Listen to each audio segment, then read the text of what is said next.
Hi,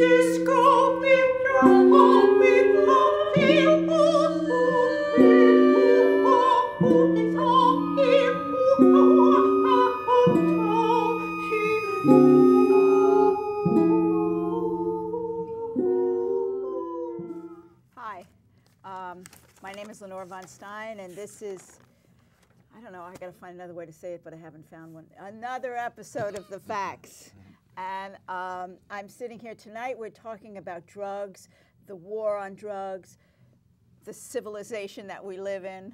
And I'm talking, this gentleman right here is Tony Newman. He's the Director of Media Relations at the Drug Policy Alliance. And the gentleman across the table from me is George Brandon.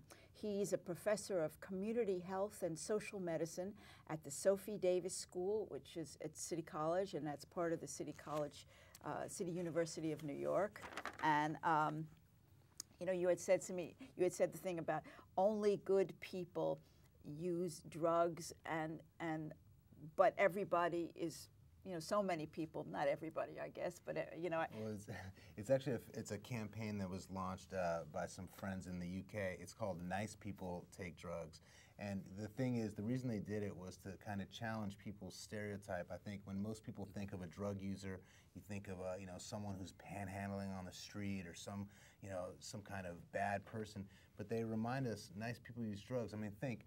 Almost, I'm sure all of our viewers are using some drug or the other: coffee, cigarettes, weed, Prozac, Viagra, Ritalin, Coke, weed. You know, so everyone's using drugs. And you know, the other funny thing is, like, when you say nice people use drugs, it's also like challenging the stereotype. You know, so many times, the stereotype around drugs is either you're a lazy couch potato stoner eating Doritos, right, or you're out, you know, finding your fix, all this stuff. But think. The last three presidents of the United States were all drug users. Obama said not only did he smoke weed, he tried coke when he could afford it. President Bush would never answer his youthful indiscretions. My youthful indiscretions when I was 40. You know, so I mean, you know, Bill Clinton had his famous answer. You know, I inhaled, but I smoked, but I didn't inhale it. But you know, the point is, many successful people, from Michael Phelps and the athletes to leading scientists, Carl Sagan, to presidents, to elected officials. You can't even find an elected official now who says they haven't tried marijuana. And so the point is that, you know, people around our society do take drugs, but the stereotype, the image, and who's getting punished and incarcerated is mostly poor people. Poor African Americans, Latinos are the ones filling our jail cells because of their drug use. And you know, that's something we all have to think about. I want all of us who are watching this show, think about what drugs either do you use, someone in your family use, and would anyone want them or their family members to be locked in a cage because they have a drug problem? I mean, what, you know, I mean, one of the things that, what is a drug? I mean, how can you have that glass of wine and not understand what a drug is, not understand what the effect of a drug is? I mean, you know what the effect of a drug is. How can you have that bite? Well, chocolate's not a drug, right? No. Okay. All right. Chocolate's not a drug. It contains a drug. It contains a drug. It contains caffeine. Sizable amounts of it. Because it certainly does make me feel better. It's that and the sugar. And the sugar. Okay. You were talking about drugs becoming personalized. No, I mean, this is becoming a major selling point for drug research, and it relates back to genetics. What physicians would really like to be able to do is to sort of narrow the possible responses that people have to drugs. You prescribe a painkiller. Okay? Some people, the painkiller works. Some people, it doesn't work. Mm-hmm. Yeah. Some people, you have to give it at higher dosages than others. You know, but you only know this after the fact, after you have prescribed the drug. I mean, particularly in the case where a drug doesn't work, you know, there may be some price after you stop taking it, which is the case I had with, I was taking Cymbalta. I was taking Cymbalta for neuropathy, which is tingling and loss of sensation in your extremities, like your fingers or your feet. So I was taking Cymbalta for that. Cymbalta used to be used, well, still being used to treat depression. So you sort of taper into using Cymbalta. You take one for a couple of days, and you take it twice a day and then you build up to the dosage that you're going to be maintained on for a while. And in my case, I had to stop taking it because it wasn't doing anything for my neuropathy. You come off of it, and a very common thing to happen after you've stopped taking it is you get severely depressed. Now, if you were able to know in advance, first of all, whether the drug would work, and then if you were able to know in advance that the person would not go into a severe depression afterwards, wouldn't you like that? Mm-hmm. Mm-hmm. But you can only do that on the basis of the individual you are prescribing it to. You know, if you could find a drug that you could be sure on the basis of particularly of genetic information that you could get on the person, that it will have a particular effect. You can match the genetics to the actual tailoring of the drug, and the effect would be a personalized drug, which you could give to the person knowing that, you know, it would have the intended effect and a minimum of side effects.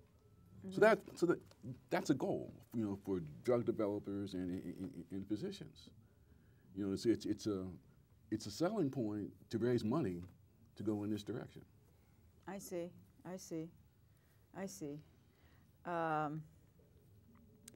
So, how do drugs relieve stress? Those drugs that relieve stress, how do they relieve stress? Well, there's a couple of different ways. One is actually affecting the balance of neurotransmitters in the brain.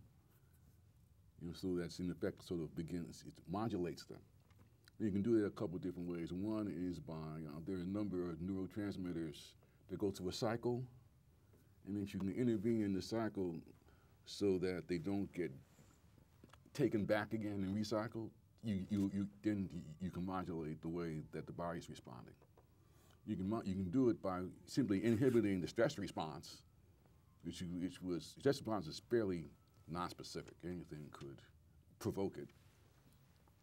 So you can sort of block that stress? Yeah. You know, and you can do that by manipulating these neurotransmitters, or intervening at particular points in the stress response. There's an area of the brain called the hypothalamus, which a lot of this is regulated through the hypothalamus to adrenal glands. Adrenal glands is basically what sets you off.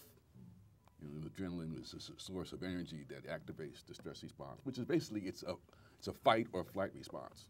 It's a response to immediate danger. Uh-huh. Okay. So if you can block that happening, then you block the entire stress response. So that's one way you can do it. Another way is you can do it, but basically the way alcohol does it, which is by having it work as a area that depresses activity in the back part of the brain. Alcohol is a back brain depressant. You mean depressant, literally like sits on it or something? No. If you can imagine, for example, you have a container, got lots of sparks going through it. You know, if you can do anything that lessens the activity that's in there, lessens the degree of stimulation, and then you in fact are depressing the activity that's there. The psychological aspect of it, is once you get to a certain level of that loss of activity and loss of stimulation. But you can have it without that. So what you actually are doing is lessening the stimulation. And in fact, one of the things people often forget is that aside from controlling stuff that goes in to your brain also depends on feedback. So if you can interfere with the feedback loop, you can actually begin to shut down certain kinds of activities going on in your brain. And something like alcohol does that.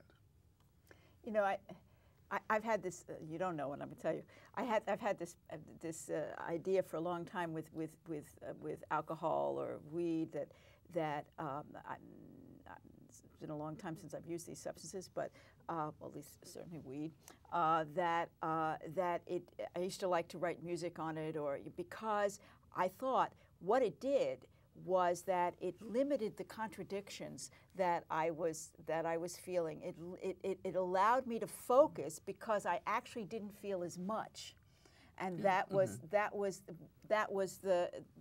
pleasure, and that was why I could what I wrote wasn't necessarily, in fact, any better, maybe worse, under the influence, but it leveled the playing field for me, or however, you know, just what I said. And so it's interesting that you say that, because that's what it feels like. That you're not, and many people, it's often described in drug mythology, you know, that you're feeling so much more, that you're so much more awake. And I thought that was very strange, because it seems to me I'm feeling less. You know, I'm happy to feel less. I don't want to feel more, but I'm not feeling more. Yeah, I mean, that's literally what's happening. I mean, the other thing that goes along with that is the way that it sort of releases inhibitions and, you know, in the judging aspect of what's happening. You know, so on that grounds, it feels sort of liberating. You know, because the inhibitions are lowered, but also the judgment isn't as good either. You know, so if you're using it as a means to deal with distress or anxiety, it works for that. Mm-hmm. Yeah, it does, but with a deficit in judgment, and also a lessening of inhibitions, which you may want. You know, but also there's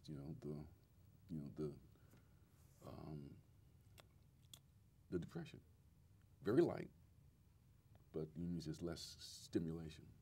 What in this, and maybe I'm all wrong on this, so you guys could hit me.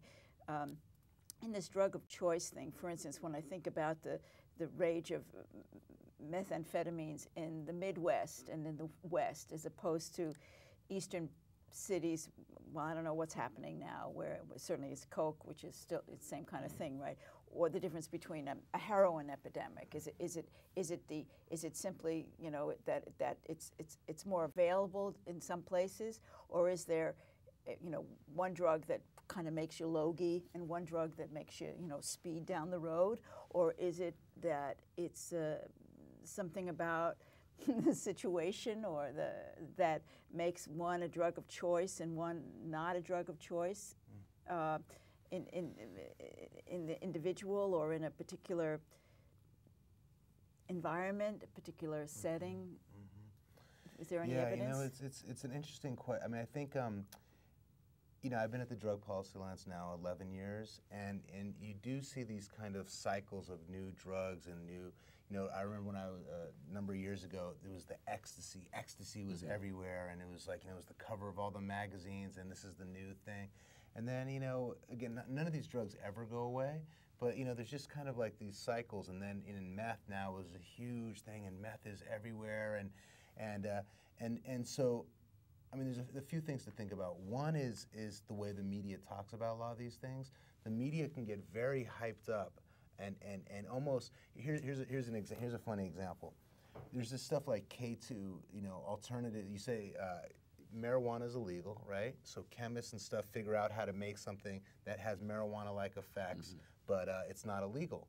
So because marijuana is illegal, we drive people to do even unhealthier kind of chemical stuff because of our, you know, that's the result of prohibition. So now we're driving people to drive it. But no one is, you know, no one's doing it. So then the media gets hyped on something. The K2 is everywhere, and your kids are going to be doing this and at the stores. And it's amazing. They turn something that, salvia, these drugs that no one has ever tried before, and the media thing kind of hypes it up. So for the first time, you know, so was there a lot of ecstasy use in the you know, in the early 2000s? You know, in certain communities, yes. You know, the media that hypes up a lot of this stuff, is there some media kind of fuel that makes it seem like it's everywhere and stuff? Yes. And then some of it cycles out naturally, just, you know, things like almost like fads, things come and go and stuff. But what it doesn't, is what it's not related to, is like amped up new laws. You know, it's like these laws that kind of come and we're gonna like crack down and do that stuff. That actually is not what influences drug use. There's more of these natural cycles, but what happens is once these kind of laws get locked in, they can have consequences for many decades. You know, when they made the first mandatory minimum laws, it was in response to Len Bias, the famous basketball player. He died at the age of 22, right before he joined the Boston Celtics.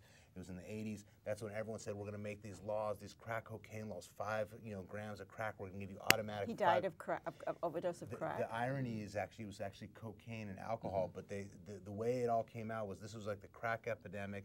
We have to get tough. We're going to make 5 grams, which is like 2 sugar packets of crack cocaine, equal to, you get a mandatory 5 years in prison.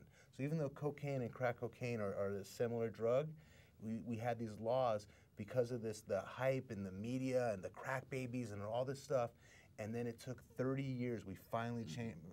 President Obama just signed a small reform last year.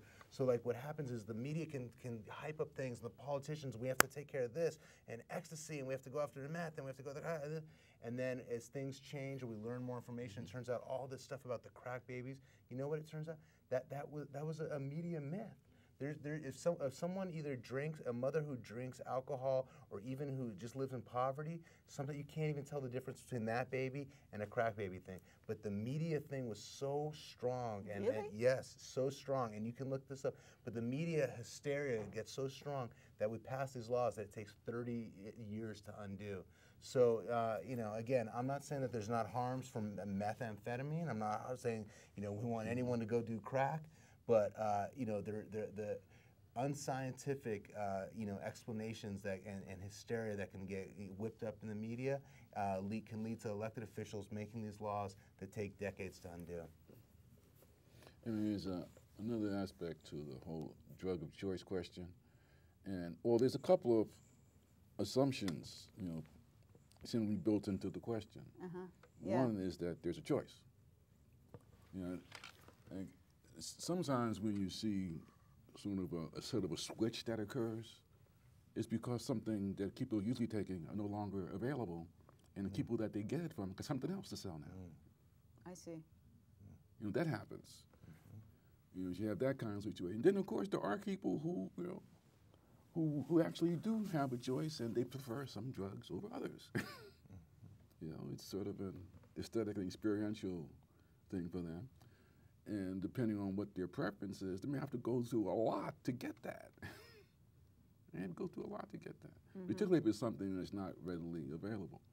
But I was in black community in Baltimore in the early 80s, in Newark in the 70s, and you know, there were some things that you just couldn't get. You know, if I wanted to get mescaline in Newark, I couldn't get mescaline. I couldn't get it. Nobody was using it. Nobody was selling it. You know, I could get heroin very easily, to snort or shoot up. Easy, because a lot of people were selling it. The beginning of the 80s, when crack was coming in, because it came in gradually in Newark and in Baltimore. But once it got in there, it was a thing. It was really explosive. Yeah, and I was there. The kind of drugs, like the party drugs, that wasn't happening in Newark. You know, so part of it is like what is actually available to you and how it gets to you. You know, aside from whatever your preference is. You know, there was a definite divide between people who were into heroin and people who were into cocaine, because cocaine's a stimulant. You know, and heroin isn't. Right. You know, we talk about, you know, you talk about the same drug, right? And we think about meth, right? And you have an image, and like you said, you know, it's all these people in the Midwest, and they're all strung on it, right? At the same time, Ritalin is on every college campus in this country. You have students who stay up, and they take Ritalin to help them with their studying. And so it's another interesting question of, like, you know, they're both speed, right? Is it Ritalin and that, you know, straight A honor students are taking Ritalin, and someone else is taking meth. But we can have such a different image of who that person is, or, you know, someone can take a you know, a legal sleeping pill every night, you know, to go to bed, and someone who doesn't have a prescription or their sleeping pill happens to come from the street illegally, and they're considered a drug addict, you know. So it's so much of you know, thinking through. Again, it's back to that thing: is what is a drug? What is our image of it?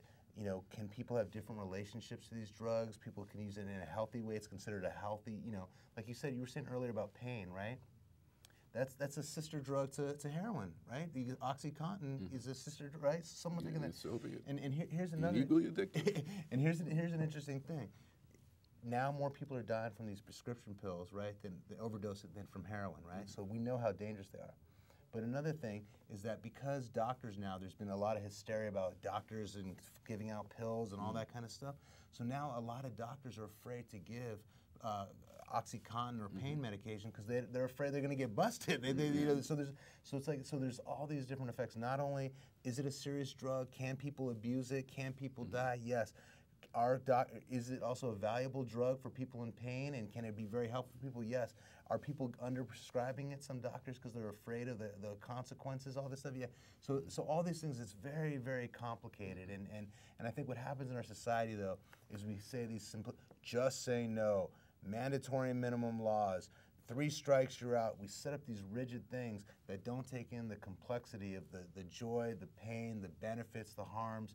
And I think a lot of it needs to come down to education. You know, one is a little less judgment of who a drug person is, or, you know, oh, they use drugs. A little less judgment on that. I think it's obvious that there's drugs all around us and people are doing this, and there has to be education. If you think about, like, with young people when you're in high school, there's alcohol. You know, half the kids are going to try marijuana before they graduate.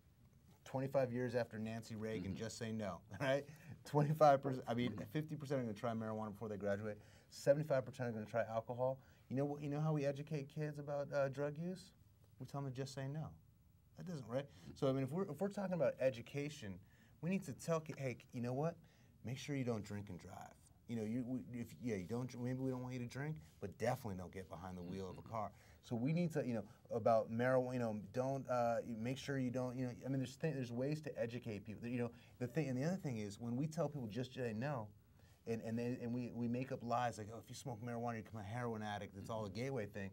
Then you know what young people say? We're not gonna. You have no credibility with me. You said marijuana is gonna turn me into a heroin addict, or I'm gonna be, you know, stupid. And I've actually, my buddy smokes, or I smoke, and we see that it's not what you said is gonna happen. It's gonna happen. So how do we know meth is as bad as you tell me? How do we know that? So if we lose our credibility, we need honesty with our young people and with ourselves of what these drugs. Because if we lose our credibility, but with hysteria and fear and telling people, then when we really need people to don't take meth. Don't try crack. We lose our credibility if we said all along lies about other things.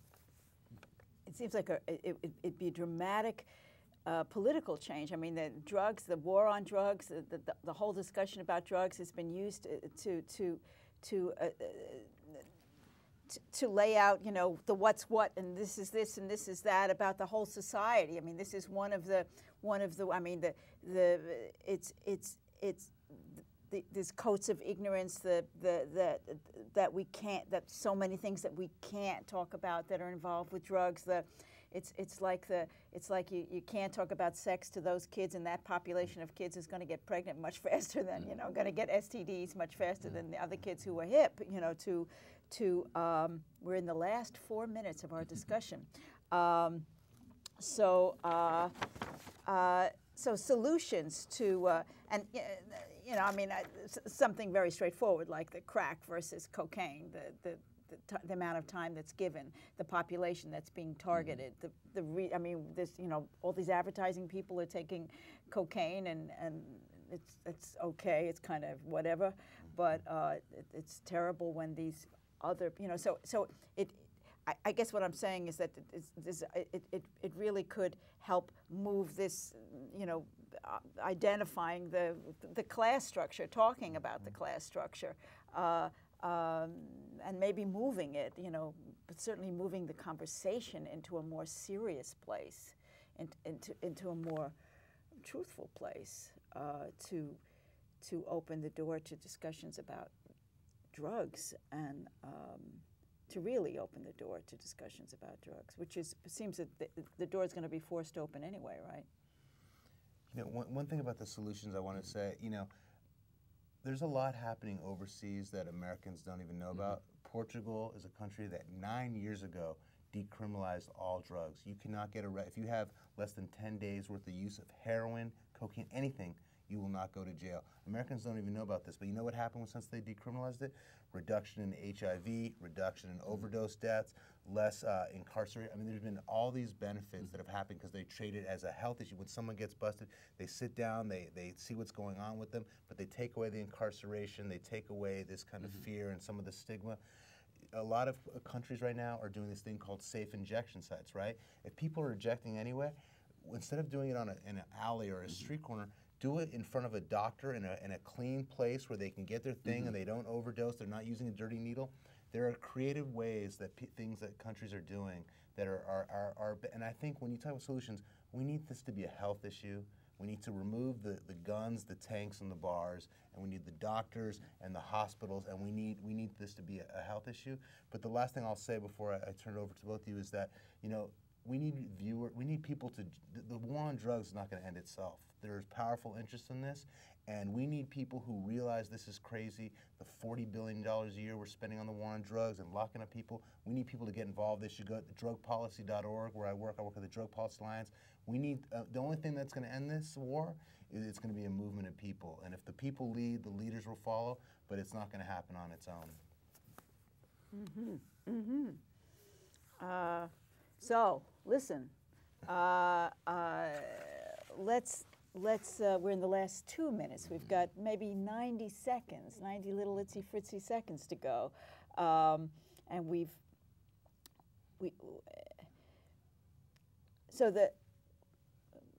any ideas about, in the last closing minute, about what else, you know, specific ideas that what we can do to, if we can, you know, or what it's going to look like 100 years from now, or 110 years from now, or something, when the war on drugs is over. Is it going to be over then? I don't know. What is it? I certainly hope so. I certainly hope so. Okay, here we go. You know, it would be a transition. The first part of the transition I see is from viewing. Well, let's look specifically at addictive drugs as opposed to all the other ones. Okay.